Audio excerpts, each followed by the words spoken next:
ਵਾਹਿਗੁਰੂ ਜੀ ਕਾ ਖਾਲਸਾ ਵਾਹਿਗੁਰੂ ਜੀ ਕੀ ਫਤਿਹ। ਇਸ ਟਾਈਮ ਆਪਾਂ ਜਕਾਰਾ ਮੂਵਮੈਂਟ ਦੇ ਜਿਹੜੇ ਬੂਥ ਦੇ ਉੱਤੇ ਪਹੁੰਚੇ ਹੋਏ ਆ। ਕਵਰੇਜ ਚੱਲ ਰਹੀ ਆ Punjabi radio USA, Punjabi TV USA ਦੇ ਉੱਤੇ 46ਵਾਂ ਮਹਾਨ ਨਗਰ ਕੀਰਤਨ ਤੇ ਆਪਣੇ ਨਾਲ ਮਨਦੀਪ, ਸਿਮਰਨ ਹੋਰ ਬਹੁਤ ਸਾਰੇ ਜਿਹੜੇ ਸਿੰਘ ਸੇਵਾਦਾਰ ਜਿਹੜੇ ਆ ਉਹ ਇਸ ਟਾਈਮ ਇਹਨਾਂ ਨਾਲ ਜੁੜੇ ਆ। ਵਾਹਿਗੁਰੂ ਜੀ ਕਾ ਖਾਲਸਾ ਵਾਹਿਗੁਰੂ ਜੀ ਕੀ ਫਤਿਹ। ਵਾਹਿਗੁਰੂ ਜੀ ਕਾ ਖਾਲਸਾ ਵਾਹਿਗੁਰੂ ਜੀ ਕੀ ਫਤਿਹ ਜੀ। ਕਿੱਦਾਂ ਦੇ ਆਏ ਹੋਏ ਆ ਇੱਥੇ? ਅਸੀਂ ਜੀ ਕੱਲ ਸ਼ਾਮੀ ਆਏ ਸੀ, ਫਰਾਈਡੇ ਅਸੀਂ ਸਾਡਾ ਪੀਤਾ, ਸੋ we'll be here all 3 days, Friday, Saturday, Sunday। ਅਸੀਂ ਹੁਣ ਇੱਥੇ ਹੀ ਆ ਬੂਥ 'ਚ। ਹਾਂਜੀ, ਕਿੱਦਾਂ ਦੇ ਕੁਐਸਚਨਸ ਆ ਰਹੇ ਆ?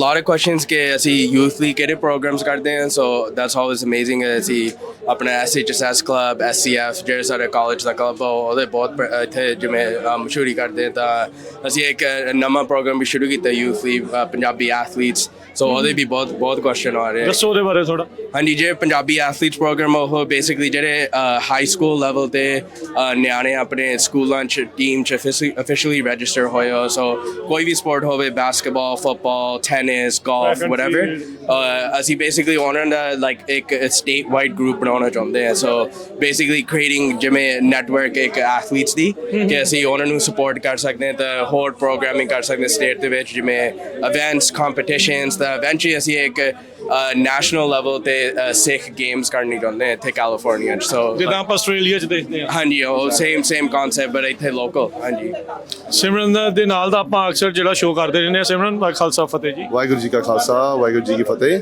ਕਿੱਦਾਂ ਦੇ ਪਹੁੰਚੇ ਹੋਏ ਆ? ਵਧੀਆ ਜੀ। ਪਹਿਲੀ ਗੱਲ ਜੀ, ਅਸੀਂ ਬਹੁਤ ਧੰਨਵਾਦ ਕਰਦੇ ਹਾਂ ਆਪਣੇ ਪੰਜਾਬੀ ਰੇਡੀਓ USA ਵੱਲ ਨੂੰ। Thank you so much. ਤੁਸੀਂ ਸੇਵਾ ਕਰਦੇ ਰਹਿੰਦੇ ਸਾਡੇ ਲਈ ਆਲਵੇਜ਼। ਤੇ ਅਸੀਂ ਕੱਲ ਹੀ ਆਏ ਸੀਗੇ, ਬੂਥ ਸੈਟਅਪ ਕੀਤਾ ਸੀਗਾ, ਕੱਲ ਸਵੇਰੇ ਪਹੁੰਚੇ ਸੀਗੇ ਫਰਾਈਡੇ, ਐਂਡ ਬਹੁਤ ਵਧੀਆ ਚੱਲ ਰਿਹਾ ਆ। ਲੋਕੀ ਆ ਰਹੇ, ਸੰਗਤ ਦਾ ਉਤਸ਼ਾਹ, ਐਵਰੀਬਾਡੀ। ਜਿੱਦਾਂ ਸਾਡੇ ਲਈ ਨਾ ਇਹ ਟਾਈਮ ਬਹੁਤ ਲਾਈਕ ਇਹ ਸਮਾਂ ਜਿਹੜਾ ਹੁੰਦਾ ਆ, ਇਟਸ ਅ ਵੈਰੀ ਇੰਪੋਰਟੈਂਟ ਸਮਾਂ, ਕਿਉਂਕਿ ਸਾਨੂੰ ਇੱਕ ਲਾਈਕ ਸੰਗਤ ਨਾਲ ਮੌਕਾ ਮਿਲਦਾ ਇੱਕ ਵਾਰੀ, ਜਿੱਦਾਂ ਲਾਈਕ ਸੰਗਤ ਨਾਲ ਗੱਲ ਕਰਨਾ ਫੇਸ ਟੂ ਫੇਸ ਡਾਇਰੈਕਟਲੀ। ਕਈ ਲੋਕਾਂ ਨੇ ਕਾਫੀ ਸੁਣਿਆ ਹੁੰਦਾ ਹੈ ਲਾਈਕ ਜਕਾਰਾ ਮੂਵਮੈਂਟ ਬਾਰੇ, ਲਾਈਕ 2-3 ਇਵੈਂਟ ਜਿੱਦਾਂ ਅਟੈਂਡ ਕੀਤੇ ਹੋਣੇ, ਸ਼ਾਇਦ ਮਾੜਾ ਮੋਟਾ ਆਨਲਾਈਨ ਕੁਝ ਦੇਖਿਆ ਹੋਣਾ ਸਾਡੇ ਬਾਰੇ, ਪਰ ਇੱਥੇ ਆ ਕੇ ਹਨਾ ਲੋਕੀ ਆ ਕੇ ਪੁੱਛਦੇ ਹੁੰਦੇ ਪਏ, ਹਾਂਜੀ ਵੀ ਮੈਂ ਦੇਖਿਆ ਤੁਹਾਡਾ ਉਹ ਸੁਣਿਆ ਸੀਗਾ, ਤੁਸੀਂ ਇੱਦਾਂ ਕੀਤਾ, ਉਹ ਕੀਤਾ, ਤੇ ਤੁਸੀਂ ਹੋਰ ਕੁਝ ਤੁਸੀਂ ਸਾਡੇ ਨੂੰ ਦੱਸ ਸਕਦੇ ਆ। ਫਿਰ ਜਦੋਂ ਅਸੀਂ like face to face interaction ਹੁੰਦੀ ਆ ਲਾਈਕ ਉਹ ਫਿਰ ਸਾਨੂੰ ਬਹੁਤ ਵਧੀਆ ਲੱਗਦੀ ਹੈ। ਸੋ ਇੱਦਾਂ ਸੰਗਤ ਨੂੰ ਮਿਲਣਾ, ਸੰਗਤ ਨਾਲ ਜੁੜਨਾ ਸਾਡੇ ਲਈ ਬਹੁਤ ਵਧੀਆ ਜਿੱਦਾਂ ਲਾਈਕ ਮੌਕਾ ਆ, ਐਂਡ ਅਸੀਂ ਬਹੁਤ ਐਪਰੀਸ਼ੀਏਟਿਵ ਹੈ ਇਸ ਗੱਲ ਬਾਰੇ। ਸੋ ਜੇ ਤੁਸੀਂ ਵੀ ਇੱਥੇ ਨਗਰ ਕੀਰਤਨ ਤੇ ਪਹੁੰਚੇ ਹੋਏ ਹੋ ਤੇ ਆਓ ਸਾਰੇ ਜਣੇ, ਤੇ ਜਕਾਰਾ ਮੂਵਮੈਂਟ ਵਾਲਿਆਂ ਦਾ ਜਿਹੜਾ ਬੂਥ ਆ ਉੱਥੇ ਆਓ, ਤੇ ਆਪਣੇ ਜਿਹੜੇ ਵੀ ਕੋਈ ਕੁਐਸਚਨਸ ਆ ਇਹਨਾਂ ਬਾਰੇ ਉਹ ਤੁਸੀਂ ਇਹਨਾਂ ਦੇ ਨਾਲ ਜਿਹੜੇ ਉਹ ਸਵਾਲ ਕਰੋ। ਮਨਦੀਪ ਵੀ ਆਪਣੇ ਨਾਲ ਅਕਸਰ ਸ਼ੋਅ ਕਰਦਾ ਰਹਿੰਦੇ। ਮਨਦੀਪ, ਕੀ ਸੁਨੇਹਾ ਦੇਣਾ ਚਾਹੁੰਦੇ ਸੰਗਤ ਨੂੰ? ਵਾਹਿਗੁਰੂ ਜੀ ਕਾ ਖਾਲਸਾ ਵਾਹਿਗੁਰੂ ਜੀ ਕੀ ਫਤਿਹ। ਸਾਰੀਆਂ ਸੰਗਤਾਂ ਨੂੰ ਬਹੁਤ ਬਹੁਤ ਵਧਾਈਆਂ ਜੀ ਸਮਾਗਮ ਦੀਆਂ, ਗੁਰਗੱਦੀ ਤੇ ਆਪਾਂ ਤਾਂ ਬਸ ਇਹੀ ਕਹਿਣਾ ਮੰਗਦੇ ਹਾਂ ਵੀ ਸਾਰੇ ਜਣੇ ਜੋ ਵੀ ਤੁਸੀਂ ਉਦਮ ਚੱਕ ਸਕਦੇ ਆ, ਜਿਹੜੇ ਵੀ ਪੈਰ ਪੱਟ ਹੁੰਦਾ ਬਾਹਰ ਨਿਕਲਣ ਦਾ ਜ਼ਰੂਰ ਆਇਓ। ਕੱਲ ਨੂੰ ਇੱਥੇ ਦੇਖ ਲਓ, ਇੱਥੇ ਗੋਰੀ ਵੀ ਆਇਆ ਵਾ, ਬੈਕਗਰਾਊਂਡ ਸਾਰੀਆਂ ਬੈਕਗਰਾਊਂਡ ਤੋਂ ਮੈਕਸੀਕਨ ਲੋਕ ਵੀ ਹੈਗੇ ਆ, ਏਸ਼ੀਅਨ ਲੋਕ ਵੀ ਦੇਖੇ। ਸੋ ਇਹ ਬਾਹਰੀਆਂ ਕਮਿਊਨਿਟੀਆਂ ਤੋਂ ਆ ਸਕਦੇ ਆ ਸਾਡੇ ਨਾਲ ਮਨਾਉਣ। ਸਾਡਾ ਫਰਜ਼ ਬਣਦਾ ਅਸੀਂ ਵੀ ਆ ਪਾਈਏ।